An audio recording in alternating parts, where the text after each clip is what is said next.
Le Saint-Esprit déclencheur de ton nouveau chapitre. Amen. Le Saint-Esprit déclencheur de ton nouveau chapitre. Je reprends. Le Saint-Esprit déclencheur de ton nouveau chapitre. Alors, tu peux voir ce truc-là, tu peux dire, bon, qu'est-ce que ça veut dire? Qu'est-ce que pour vous ça signifie? Une nouvelle saison. Nouvelle saison. Quel autre mot encore ça peut vouloir dire? Étape. Nouvelle étape. Nouvelle vie, hein. Nouvelle vie. Quel autre mot encore? Nouveau départ. Un nouveau départ. Amen. Oui, ça c'est le grand thème dans lequel nous sommes là depuis quelques semaines. Le grand thème dans lequel nous sommes, c'est les nouveaux départs. Amen. Et aujourd'hui, jour de Pentecôte, le Seigneur veut nous interpeller. Le Saint-Esprit, déclencheur de ton nouveau chapitre. Quelquefois, dans nos vies, on a besoin d'un nouveau chapitre. Quelquefois, tu dis, ah, ça se termine quand? Cette épreuve, ça s'arrête quand? Je ne sais pas si c'est une épreuve, si c'est pour me tester. Ah. tu dis, mais l'année n'a qu'à vite. Quelqu'un me disait, cette année n'a qu'à vite finir. Parce que cette année-là, ce frère, cette sœur avait été tellement éprouvé. On dit, franchement, cette année 2022, là, ça n'a qu'à partir, vraiment. Je ne sais même pas où est le témoignage dedans. Je veux juste que ça parte. Déclencheur de ton nouveau chapitre. Prenez avec moi, on va commencer tout doucement. Jean chapitre 20. Jean chapitre 20, le verset 22. On va aller crescendo ensuite. Alléluia. Jean chapitre 20 et le verset 22. Celui qui a trouvé la parole, est-ce qu'il peut lire? Jean 20, 22. Je lis la parole de Dieu. Jean 20, verset 22. Après ces paroles, il souffla sur eux et leur dit, recevez le Saint-Esprit. Amen. Amen. Après ces paroles, il souffla sur eux et il leur dit, recevez le Saint-Esprit. Je vais rapidement resituer dans le contexte pour que chacun puisse comprendre. Ici, Jésus est déjà mort. Jésus vient de ressusciter. Et les apôtres, ils avaient peur. Les Matthieu, les Jean, les Thomas, tout ça, ils avaient peur. Donc, ils sont partis se cacher dans des maisons. Attends, après, tu retiens la question. Après, tu poseras la question, d'accord? Comme c'est enregistré, après, tu poseras la question et je couperai à l'enregistrement. Ils avaient très, très peur. Donc, ils se cachaient dans une maison. Et voilà que Jésus ressuscité, il a franchi la porte. Piou, il apparaît au milieu d'eux. Et quand on commençait, mais c'est lui. On t'a dit qu'il était mort, mais on ne comprend pas. En fait, des femmes sont venues nous dire qu'il est ressuscité. En fait, c'était vrai. En fait, il se passe quoi? En fait, elles avaient raison. Est-ce que c'est un fantôme qu'on est en train de voir? Qu'est-ce que Jésus va leur dire? Qu'est-ce qu'il va leur dire? Vous connaissez cette phrase?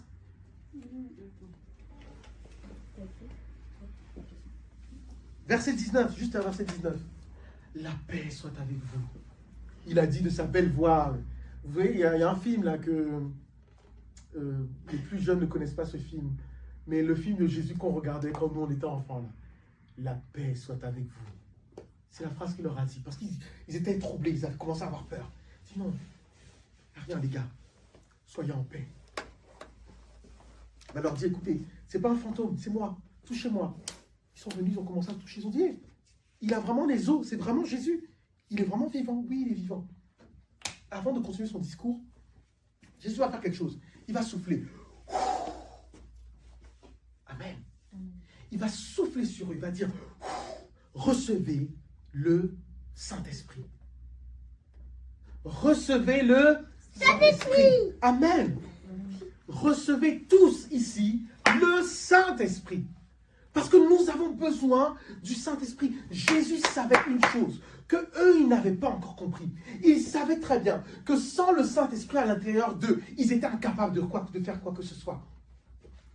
C'est pour ça que quelques jours avant, 2-3 jours avant, il y avait un grand monsieur qu'on appelait Pierre. Pierre était un homme d'exception. C'était un patron. Il avait 2 bateaux. Vous saviez ça? Il avait des salariés dans son entreprise. Ça s'appelait Pierre & Co. Pierre et compagnie. LLC. Marque déposée. SARL ou Société SA. Et Pierre partait en mer pour pêcher le poisson avec ses salariés. C'était un gars costaud, quoi. Il avait peur de rien, ce gars. Quand il y avait la tempête, il sortait. Il pouvait faire des choses incroyables, ce monsieur. Le jour où Jésus a été arrêté, Pierre se retrouve en face d'une vieille dame, courbée comme ça. Elle le regarde et dit, « Toi, je te reconnais. T'étais pas avec le Jésus de Nazareth. » Pierre a dit, « Non, moi je ne le connais pas. Hein. Je ne le connais pas. » Elle est venue quelques minutes après. « Mais si, je te reconnais, toi, tu lui ressembles, tu étais comme eux, t'es habillé comme eux. » Il a dit, « Non, c'est pas moi. » Elle est revenue une troisième fois.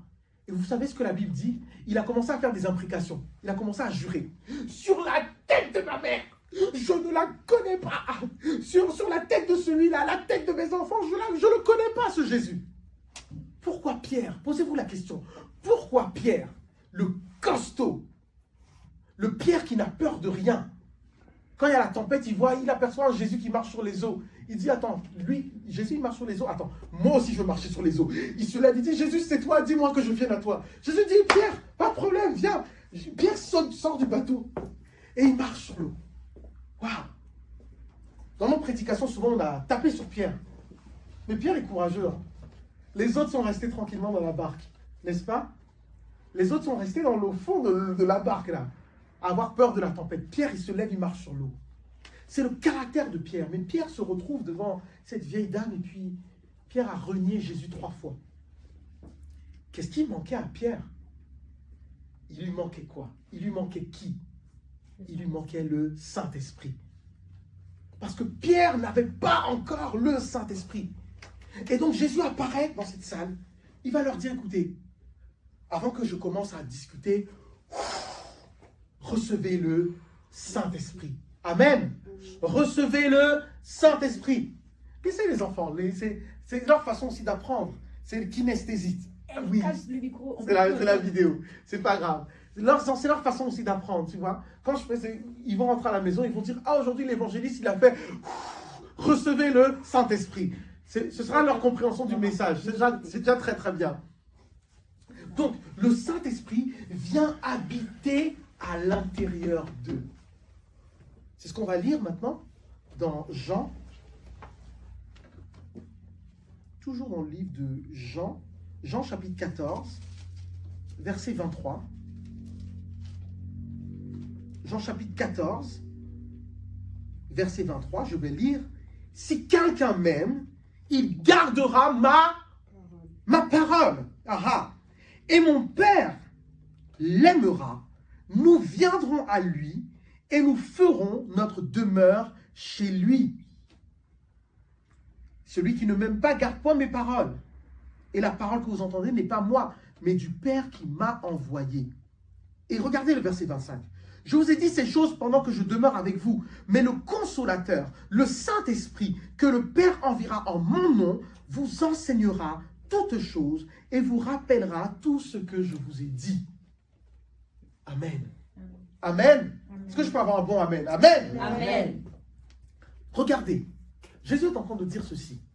Si quelqu'un garde ma parole, le Père et moi, donc le Père et Jésus, vont venir taper à la porte de chez toi, vont rentrer chez toi, vont s'installer chez toi et demeurer chez toi. Vous et moi, nous savons que le chez nous, ce n'est pas notre maison, les 4 murs. Ça peut être ça, mais c'est un peu plus que ça. Le chez nous, c'est où? C'est dans notre cœur. Donc, quand tu reconnais que Jésus est ton Seigneur et Sauveur, qu'est-ce qui se passe? Le Père, le Fils, viennent habiter dans ton cœur. Au travers de qui? Est-ce que physiquement, Jésus est dans ton cœur physiquement? Non, il est dans ton cœur par son esprit. Amen. Vous voyez, c'est essentiel de comprendre ces choses-là. La première des choses que je dis à mes futurs baptisés, quand vous arrivez, quand vous donnez votre vie au Seigneur, le Saint-Esprit vient habiter dans votre cœur. C'est une action-réaction. C'est Seigneur, je te donne ma vie, je reconnais mes péchés, je m'abandonne à toi, je te donne ma vie. Et l'Esprit Saint vient habiter dans votre cœur. Tout de suite. Amen. Et cela, ça ne se produisait pas quand Jésus était encore sur la terre.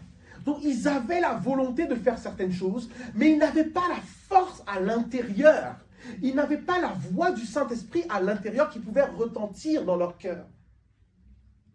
Pour ça, Jésus va dire, quand j'aurai fini, le consolateur, l'Esprit Saint que le Père enverra, vous enseignera toutes choses. Qu'est-ce que ça veut dire? Ça veut dire que le Saint-Esprit est ici.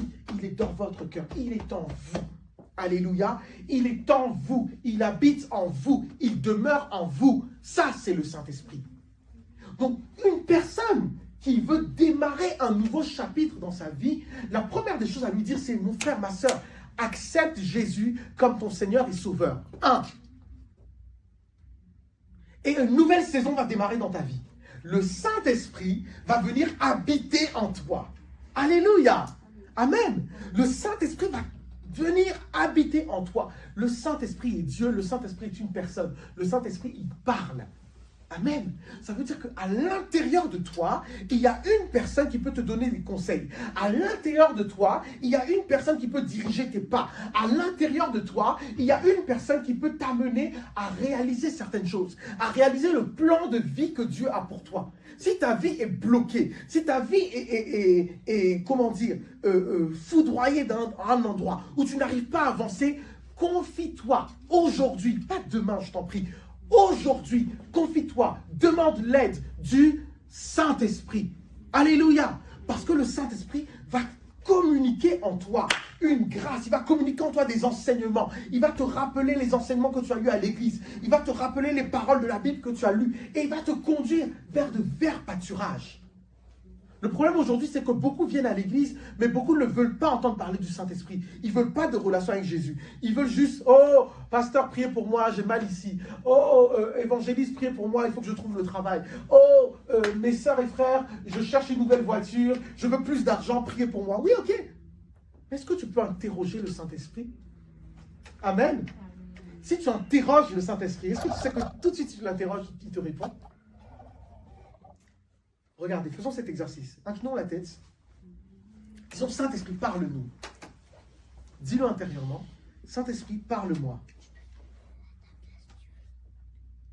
Ouvre mes oreilles spirituelles pour que je puisse entendre ta voix, pour que je puisse comprendre là où tu veux m'amener. Je prie que chacun de nous ici développe une aptitude à écouter le Saint-Esprit, à être dirigé par le Saint-Esprit.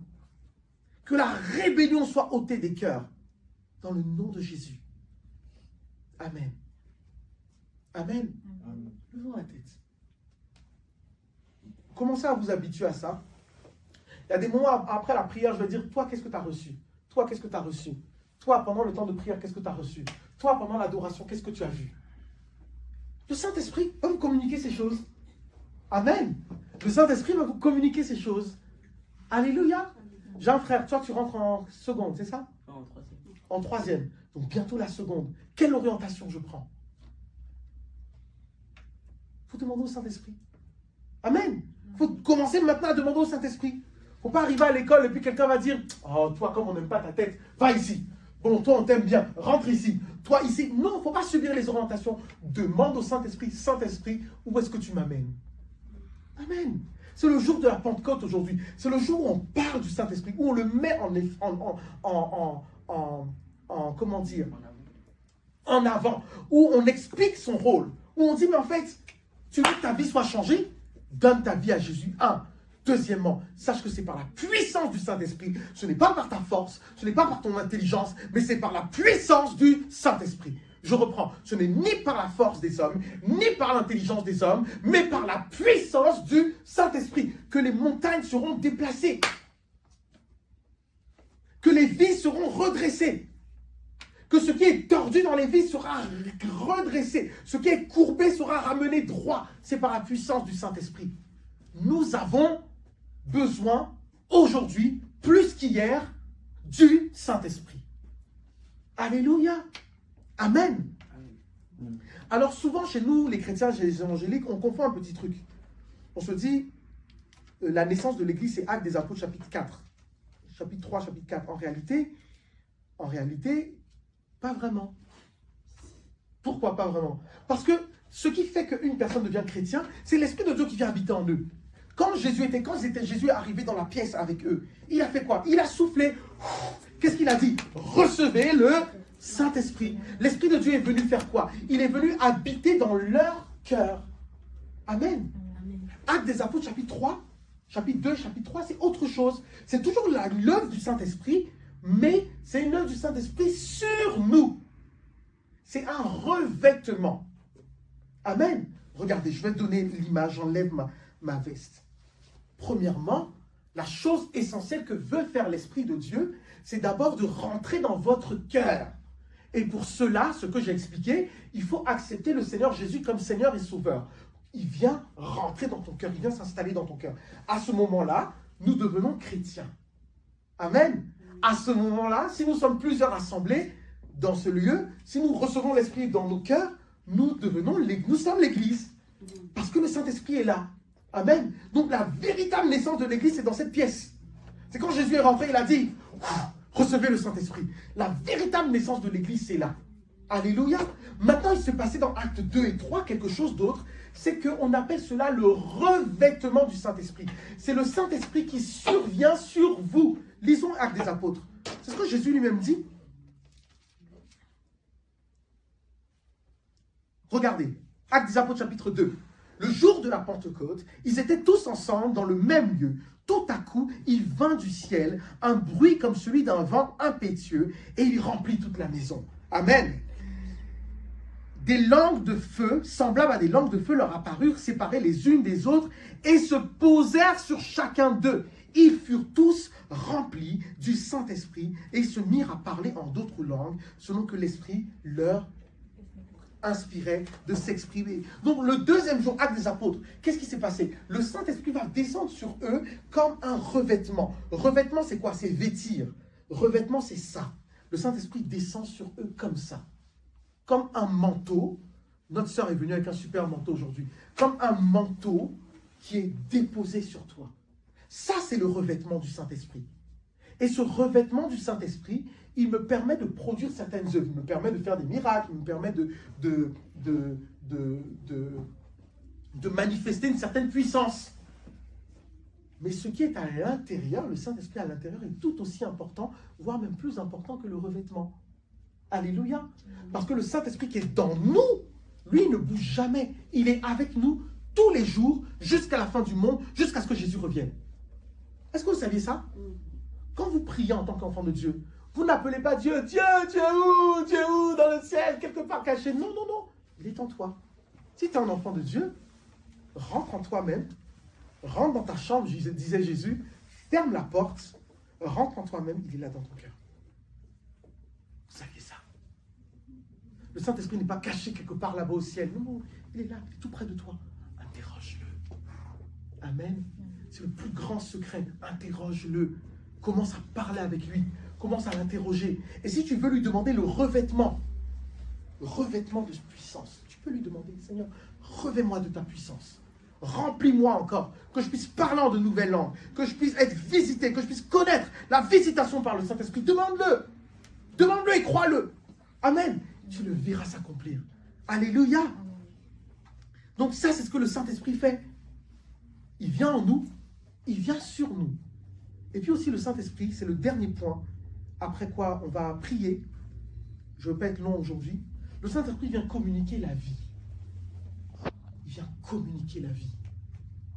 Ézéchiel chapitre 37. Ézéchiel chapitre 37.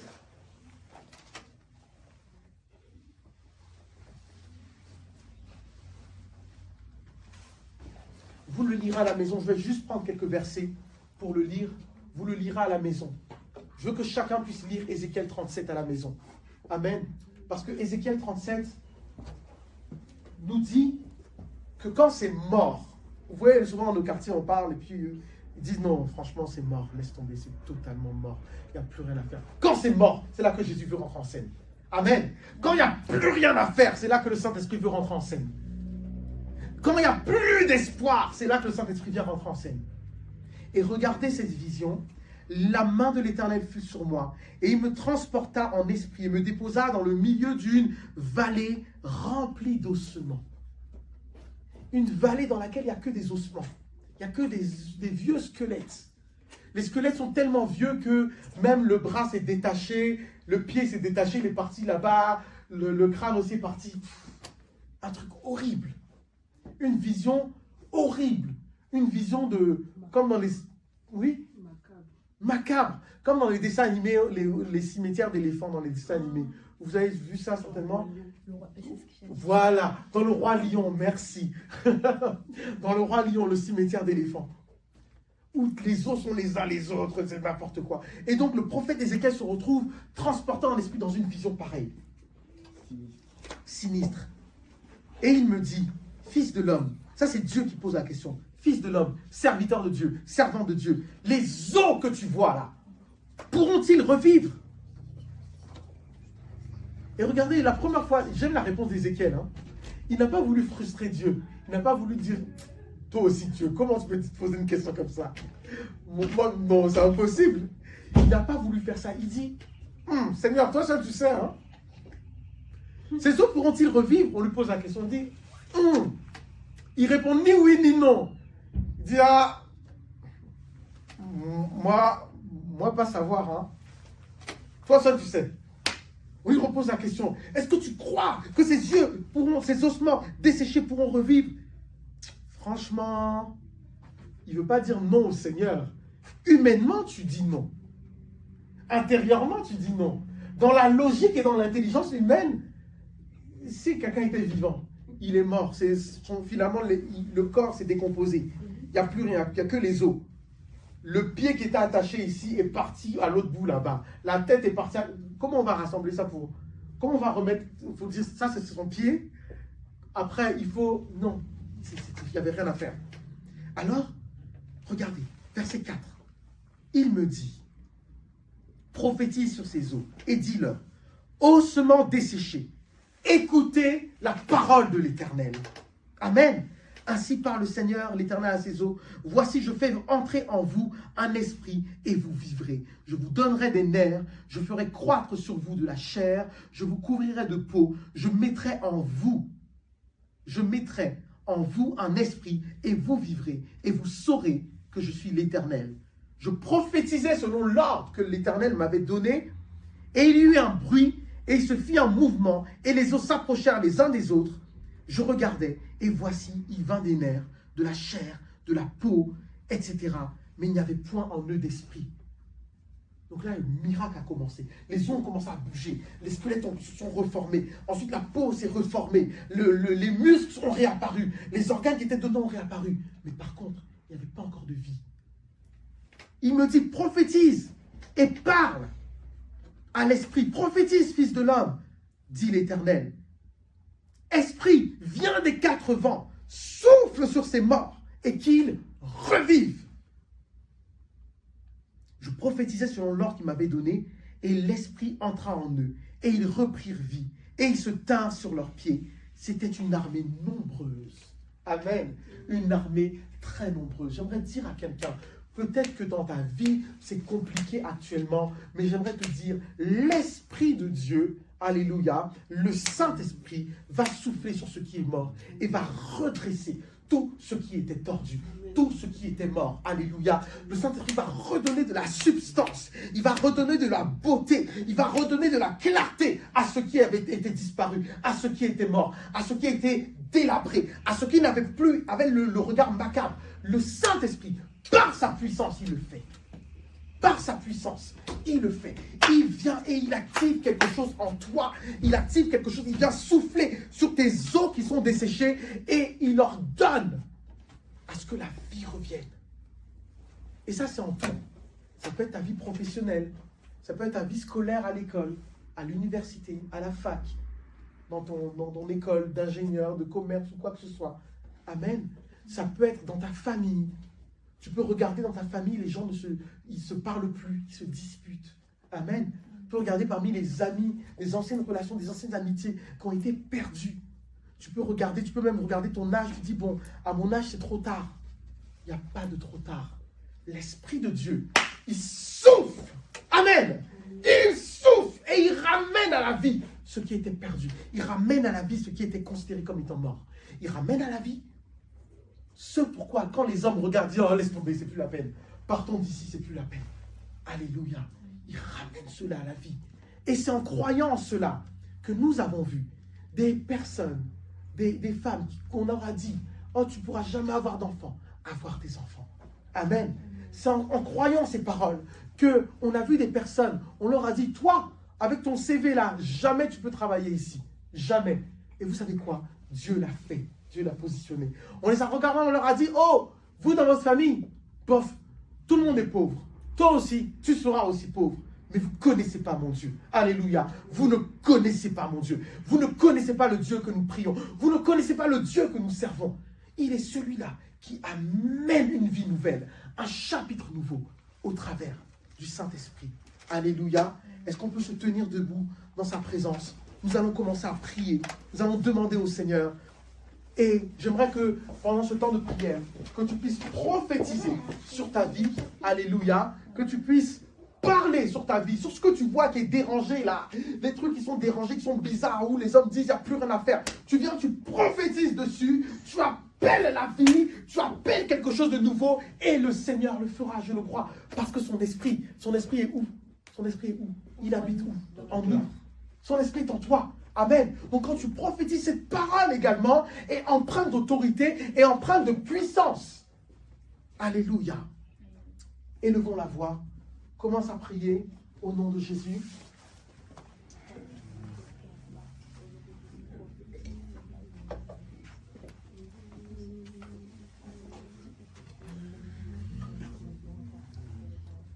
Kamario sonta rebre shanamante sokereban chiribario sonementa rebreo sonta caribere fanta ne manchene menta risonton kenemente. Caribo sanemente rebreo sontarabante lebeo sokeremente. Sabirio sharamante rebre laini mene fance di caribanta risolo lobanta. Kamario shelebe. Seigneur, je viens élever la voix. Et je veux prier pour chacun de nous maintenant, aujourd'hui. Je veux prier, Seigneur, parce que tu es le Dieu tout-puissant, qui est capable d'intervenir dans une vie pour donner un nouveau chapitre à une personne. Quelqu'un était découragé, quelqu'un était dans l'abattement. Quelqu'un se sentait perdu, Éternel, ne savait plus quoi faire. Mais aujourd'hui, nous venons sur ces ossements desséchés. Nous venons parler sur les ossements desséchés. Et nous commandons la vie. Nous commandons aux ossements de se remettre ensemble. Nous appelons la vie qui vient d'en haut. Nous appelons la vie qui vient du ciel. Nous proclamons la vie qui vient du ciel et celle qui vient d'en haut. Dans le nom de Jésus-Christ, nous appelons cette vie maintenant. Et nous voulons prier, Seigneur Dieu, toi le Dieu d'éternité, celui qui a tout créé. Lève-toi, Éternel, et interviens en faveur d'un de tes enfants. Interviens en faveur d'une de tes filles. Interviens en faveur d'un de tes fils, Éternel. Tu donnes un nouveau chapitre. Seigneur, que sa situation soit professionnelle. Je prophétise le renouveau. Que la situation soit familiale. Je prophétise le renouveau. Que la situation soit au niveau de la santé. Je prophétise le renouveau. Que la situation soit une fatigue chronique et constante. Je prophétise le renouveau. Que la situation, Seigneur, soit financière. Je prophétise le renouveau. Je prophétise l'abondance. Au nom de Jésus. Je prophétise la vie. Là où l'ennemi voulait amener la mort et les dégâts, je prophétise en ce jour la vie qui vient par le Saint-Esprit. Qui vient par le Saint-Esprit. J'appelle cette vie maintenant dans les maisons. J'appelle cette vie dans les cœurs. J'appelle cette vie sur l'église. J'appelle cette vie sur ce territoire d'Orléans. J'appelle cette vie. J'appelle la vie surnaturelle à couler maintenant dans les cœurs, dans les familles, dans le nom de Jésus. Notre Seigneur et notre Sauveur. Seigneur, merci. Nous t'aimons. Nous t'honorons. Nous t'exaltons. Nous te bénissons. Alléluia. Et nous acclamons ton nom au nom de Jésus-Christ. Gloire à Dieu. Amen, amen, amen, amen. Tu es excellent. Tu es formidable. Tu es exceptionnel. Au nom de Jésus. Alléluia. Amen. Amen. Nous pouvons nous asseoir dans sa présence. J'ai juste 2 annonces. Première annonce, c'est, il se peut tourner, c'est les cours de baptême. Si vous aspirez aux cours de baptême, les cours de baptême, vous n'êtes pas obligé de vous baptiser, je précise. C'est-à-dire qu'on enseigne Et si à l'issue de l'enseignement, tu ressens que je suis prêt, je veux y aller, tu es libre. Si tu ressens que je ne suis pas encore prêt, je veux encore attendre un peu, tu es libre aussi d'attendre. Alléluia. Donc à l'issue des cours de baptême, il y a ce qu'on appelle le parcours Samuel. Quand tu baptises une personne, il ne faut pas le laisser dans la nature. Sinon, il ne va jamais grandir dans la foi. Sinon, dans 3-4 ans, il va abandonner l'église. Tu vas dire, mais comment ça se fait qu'il abandonne l'église, c'est pas un vrai chrétien? C'est parce qu'on l'a mal enseigné. Le parcours Samuel, c'est un parcours qui va nous amener à maîtriser plusieurs aspects les fondements de la vie chrétienne. Amen. Donc je vais en parler rapidement. Accordez-moi 2 minutes que je retrouve ce...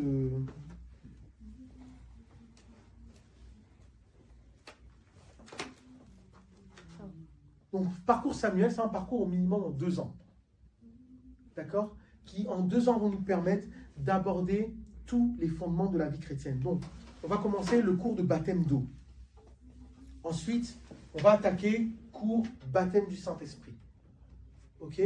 Ensuite, on aura un atelier qui est un atelier de comment méditer. C'est quoi la méditation biblique? Comment est-ce qu'on fait pour méditer? C'est pas évident pour les chrétiens. Quelquefois, tu dis, ouais, les chrétiens, ils vont méditer la parole. Ouais, une fois, je suis parti poser la question. Je dis, comment tu médites?